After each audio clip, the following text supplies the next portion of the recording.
A Roman soldier's day started with pain and ended with blood. They marched for miles in heat that cracked skin, slept on rocks, and trained until their bodies gave out. This wasn't about glory, it was survival. They fought because they were told to. They bled because Rome demanded it. And honestly, I don't know how they kept going, but they did.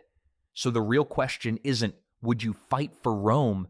It's, could you survive it?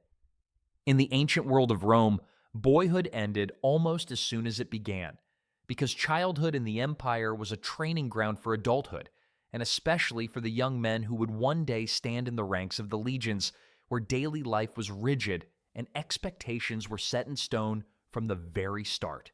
From the earliest days, Roman boys were taught to obey the authority of their fathers, whose word was law in the household, and every lesson was delivered with a sense of gravity that left little room for childish rebellion or dreams of easy comfort, as mistakes could mean harsh words or the sting of a rod, but more often they simply meant disappointment that weighed even heavier. In city apartments and rural villas alike, boys learned to do their share, whether it was carrying water, tending goats, running errands, or just keeping quiet when grown-ups were talking. And all the while, they absorbed the rhythms of discipline that would shape them for life. There were games, of course, but even play often turned to wrestling, racing, or mock combat with sticks and shields made from old scraps, and nobody worried much about bruises or scrapes, since pain was simply part of learning how to be tough. By the time a boy reached his early teens, the weight of expectation grew heavier, especially in families with a history of military service, where fathers and uncles boasted of campaigns on distant frontiers, and even the quietest boy felt the silent pressure to prove himself worthy. The army was not just a career, it was a path to respect, a way to escape poverty, and for some, it was the only path left open when harvests failed or family fortunes faded, because the promise of steady pay and 3 meals a day was enough to make a hard life seem like a bargain. When the recruiter's tent appeared on the edge of town, young men gathered in silent knots, eyes fixed on the horizon, each one trying to hide his nerves and show a courage he barely felt, while officers walked the lines with practiced eyes, looking for broad shoulders, strong arms, and teeth that could still tear into ration bread. There was no room for weakness. One look and a recruit could be turned away for bad knees, poor eyesight, or scars that spoke of past trouble, but those who passed the inspection barely had time to look back before their old lives slipped away. Civilian clothes were traded for rough tunics and sandals with thick soles. Hair was cropped short with no ceremony, and each new soldier said a hurried goodbye to his family. Sometimes with a handshake, sometimes with a tearful embrace, but always with the knowledge that nothing would ever be the same again. The march to the training camp began before sunrise, with the city shrinking behind them and the road stretching ahead like a test with no clear end. And as the recruits trudged along, packs slung over their shoulders, some tried to keep up conversation, but most walked in silence, each step bringing them closer to a future that was equal parts fear and possibility. When they finally reached the camp gates, there were no banners or crowds, only the watchful eyes of the centurions and the rough bark of orders that left no doubt who was in charge. And from that moment, the world of childhood slipped away for good, replaced by a new world where every day was a challenge to be endured, not a game to be won. The real education began inside the training camp, where the old rules of family and friendship no longer mattered, and every recruit quickly discovered that the centurion's word was absolute law, enforced with a stare or a blow, depending on his mood. The first day started before dawn, when the camp echoed with the sound of shouted names and marching feet, and the men who dragged themselves from sleep too slowly soon found themselves shoveling manure, carrying stones, or digging ditches until their backs ached because punctuality was not just expected, it was demanded. Breakfast was plain and quick, and then came the drills that would fill every waking hour, as the centurions put the new recruits through endless rounds of running, marching, and carrying heavy packs filled with sand, meant to toughen legs and shoulders until every step felt like a challenge. The Romans did not believe in easy beginnings. Every task was designed to test endurance and break down stubborn pride. and the men who grumbled or lagged behind soon learned that excuses only earned extra laps or longer days. For many recruits, the greatest shock came not from the physical pain, but from the total loss of privacy and comfort, because there were no quiet corners to hide in, no gentle voices to offer comfort, only the constant pressure to keep moving, keep working, keep proving that you belonged. Weapons training began with wooden swords heavier than the real thing, and every swing sent fresh jolts of pain through tired arms, while shields, meant to protect, felt like anchors dragging men to the ground. The first time a centurion bellowed for the line to form up, chaos erupted as shields overlapped and elbows jabbed, but with every drill, the men learned to move as one body, every mistake punished with more sweat and a glare that promised worse if it happened again. Discipline became second nature, not because the recruits liked it, but because the consequences for failure were always worse than the task itself. And so, day by day, the rough edges wore away, leaving behind men who could run for miles, march in step, and raise their shields on command without a moment's hesitation. Nights in the barracks were no relief. Straw bedding scratched, and the air was thick with the smell of sweat and fear. But sleep came quickly for most, pulled down by exhaustion so deep that dreams barely had a chance to form. Some wrote home telling family that they were well and learning fast, but everyone knew that the letters left out the pain, the loneliness, and the constant uncertainty about what tomorrow would bring.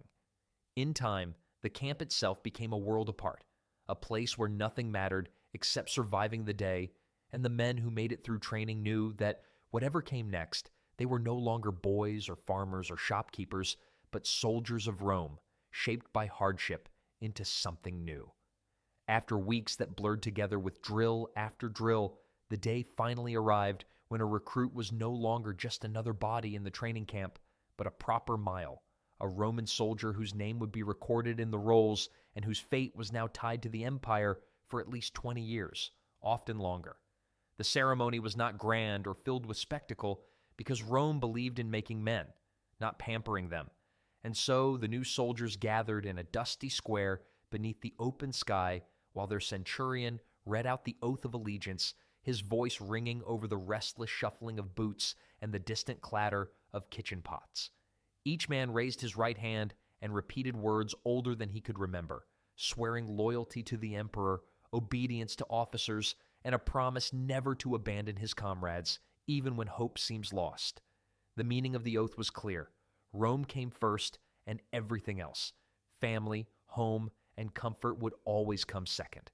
There were no cheers, only a brief moment of silence, as if every man there knew that from this point forward, his life was no longer entirely his own. For some, the weight of that oath settled on their shoulders heavier than the armor they would soon wear, because it meant there was no escape except by death, desertion, or the rare gift of retirement after long, hard years. The centurion might clap a hand on a new soldier's back and offer a rare word of praise, but even this gesture felt less like celebration and more like a warning, a reminder that the hardest part of their journey was just beginning. As the men filed out of the square, the reality of their new identity began to take hold, and the sense of brotherhood, forged in pain and discipline, began to replace whatever ties they had left behind. They were now part of the greatest military machine the world had ever seen, bound by duty, trust, and the silent understanding that the man beside them was their only hope for survival on the long road ahead. The daily life of a Roman soldier was built on routines as unyielding as the empire itself, and while outsiders might picture endless marches or dramatic battles, the truth was that most days passed in a blur of chores, training, and relentless order. At first light, the call to rise echoed through the barracks, and any man who failed to leap from his bedroll found himself assigned the least pleasant duties, like hauling water or cleaning the communal latrines, a punishment dreaded far more than any extra drill. Breakfast was quick and plain, often just bread dipped in watered wine, eaten in silence while the centurions walked the rows, watching for signs of weakness or laziness. As soon as the sun was up, the real work began, because Rome expected its soldiers to be craftsmen as well as fighters, And so every man picked up a shovel, hammer, or saw and set about maintaining the camp, repairing roads, or building new defenses. There was no room for idleness because a camp that fell into disorder was a camp ripe for disaster, and the officers knew that the best way to keep men loyal was to keep them busy. Midday brought a short break for lunch, and then more drills. Endless lessons in the art of moving as one unit, never as individuals. The Roman camp itself was a marvel of organization, laid out in perfect grids with streets, barracks, stables, armories, and kitchens all marked with the precision of an engineer's dream. Because even in the middle of nowhere, Rome brought order to chaos. Every man had a place to sleep, a place to eat, and a place to train. And the walls that rose around the camp were a constant reminder that safety was never to be taken for granted.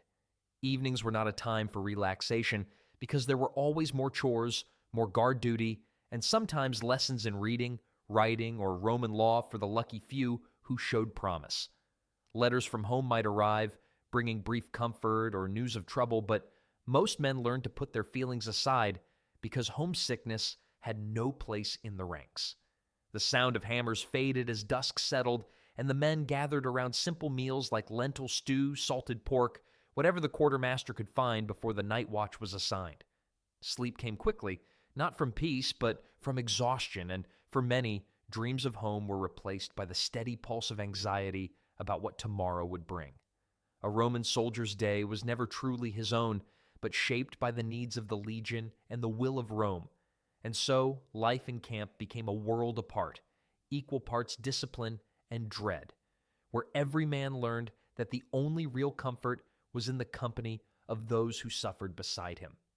Life on campaign was where the reality of a Roman soldier's existence became clearest, because all the discipline and routine of the camp was only preparation for months, sometimes years, spent on the move through hostile territory, unfamiliar lands, and climates that seemed determined to break even the toughest spirit. The order of the camp was left behind for a world of mud, hunger, rain, and the grinding monotony of endless marching, where each day started before sunrise, and the first sound was not the cock's crow, but the harsh blare of the cornu calling men to pack their kits, dismantle their tents, and line up with their contubernum, the group of 8 with whom they shared every hardship and every meal.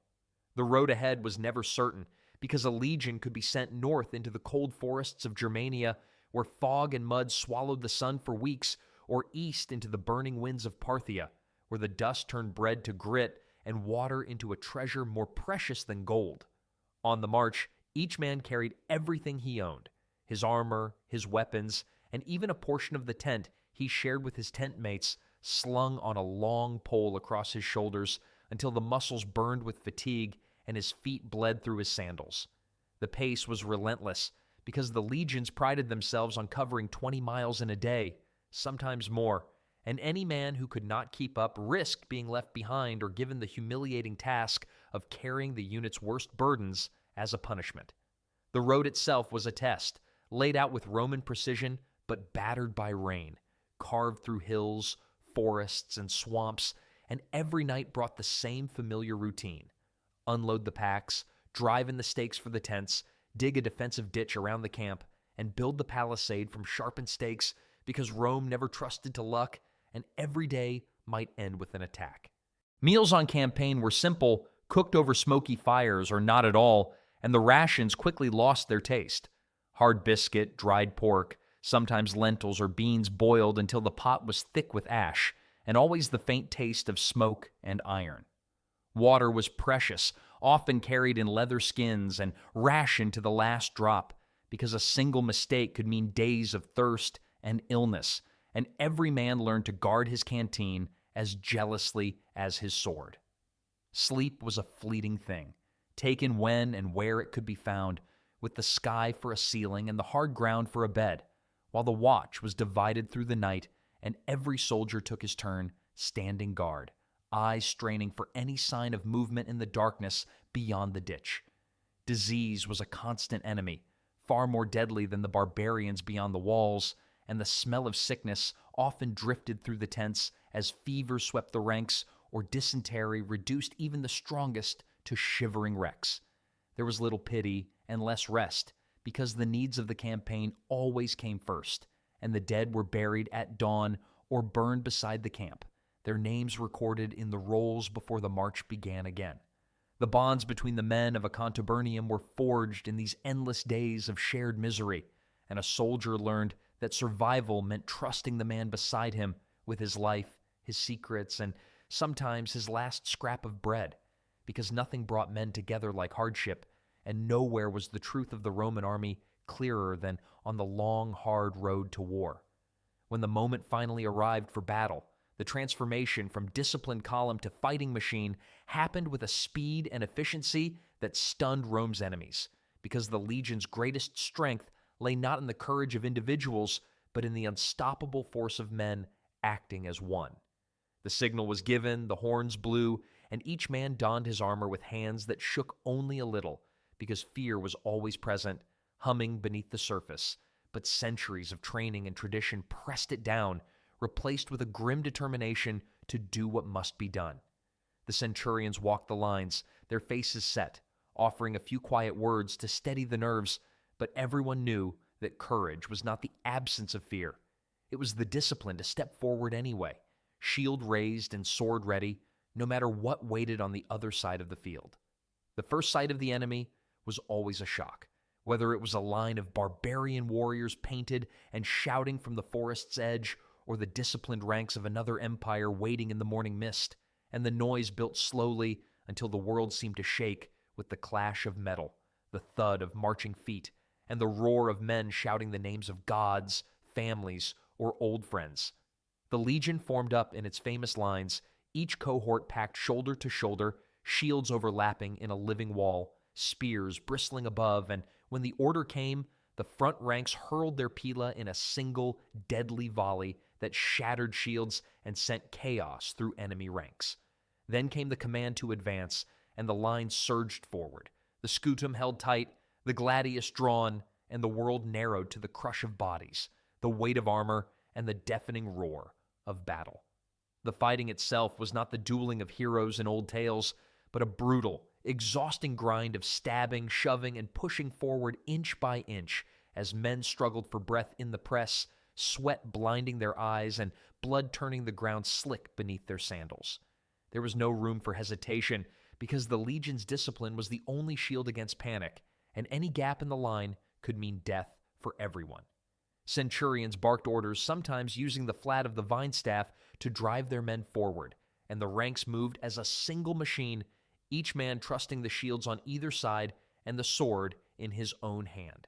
The senses narrowed, time seemed to stretch and snap, and the sounds of battle became a blur, while the only thought that mattered was to keep moving, keep fighting, keep the line unbroken.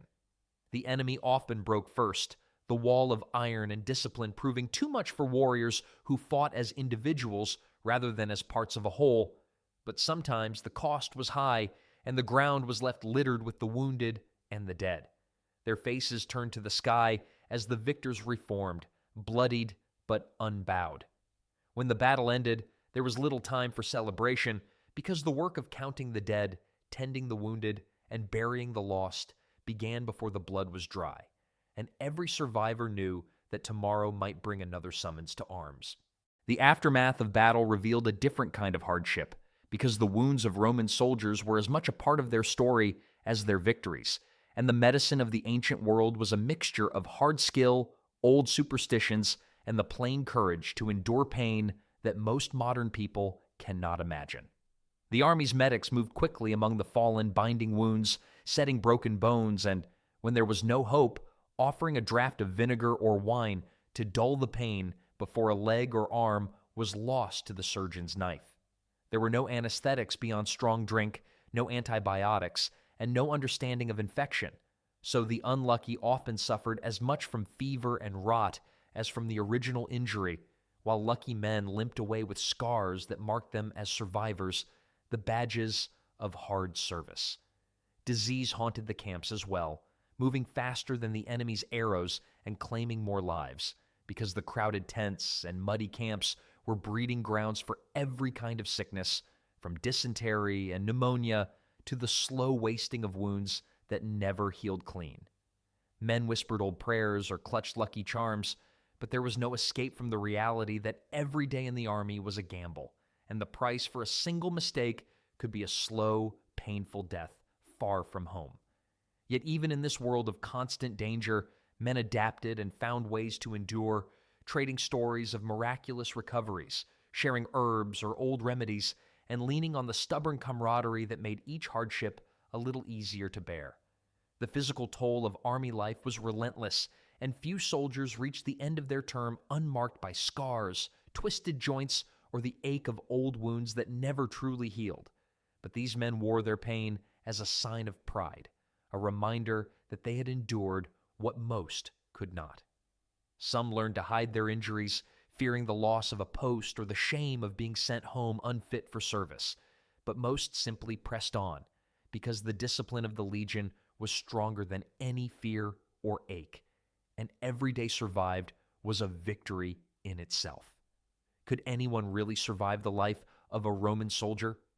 Maybe a few did, but the truth is, Rome's greatest achievement was turning ordinary men into survivors, and then making sure they never forgot what it cost. If you reach the end, let us know in the comments how long you think you would have lasted in Rome's legions. Subscribe, and tell us what ancient life you want to see next. Until then, count yourself lucky you get to fight your battles from the comfort of your own home.